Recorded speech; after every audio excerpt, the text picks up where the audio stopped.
those of you who've been following me for a while, this puzzle will probably look familiar. I actually finished this back on February 29th of this year, and it's just been sitting on my dining room table ever since, because I've been going back and forth on whether or not I wanted to glue it and frame it. I have the frame that it will fit in.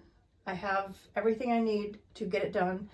I'm just not sure if I want to do it because it's a beautiful puzzle and I don't want to ruin it. And the last time that I glued and framed a puzzle, it didn't turn out exactly the way I wanted it to. So again, it's just been one of those internal struggles on whether or not I wanted to do this. So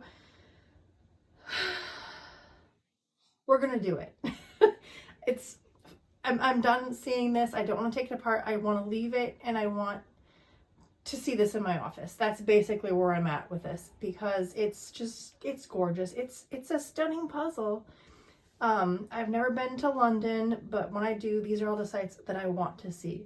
So we are going to finally break down and glue and frame this thing. So come along for the journey. I have my wax paper, which I will use to put underneath the rest of this. I've already started laying it down. We have the glue.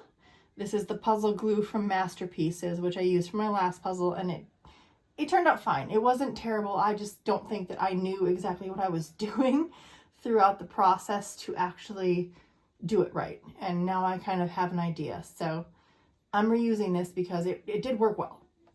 And the applicator, which also came with the Masterpieces glue. So let's just do it.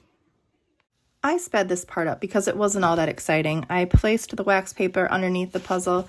It jarred a couple pieces loose in the process, so I had to put those back into place.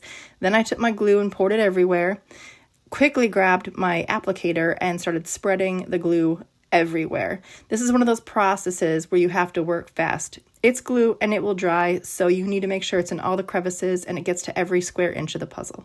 I tried to keep that in the frame as best as possible, but it was sliding all over the place because of the wax paper.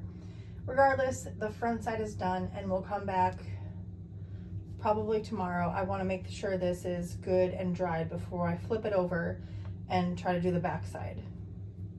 So yeah, halfway there.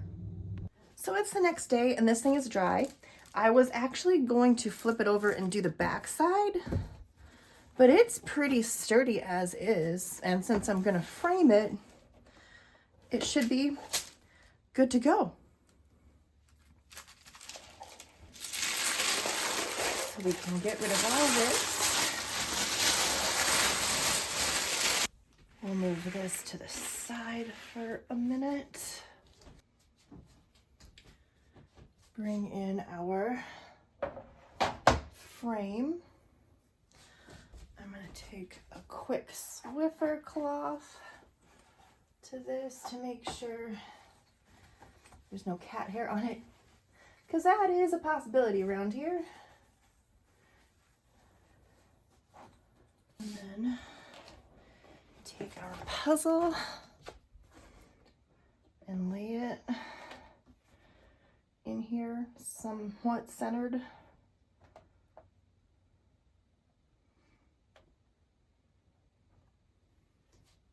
And we have our frame backing. You want to make sure to put this on right so that it's hanging the right way. So the top is up there. I've done that before and had to start all over. Good times, good times. And then just press the little closure knobs.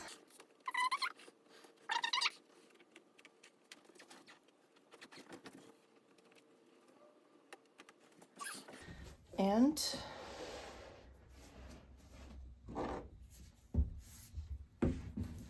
we have our framed puzzle. Beautiful. Love it. Can't wait to hang this up.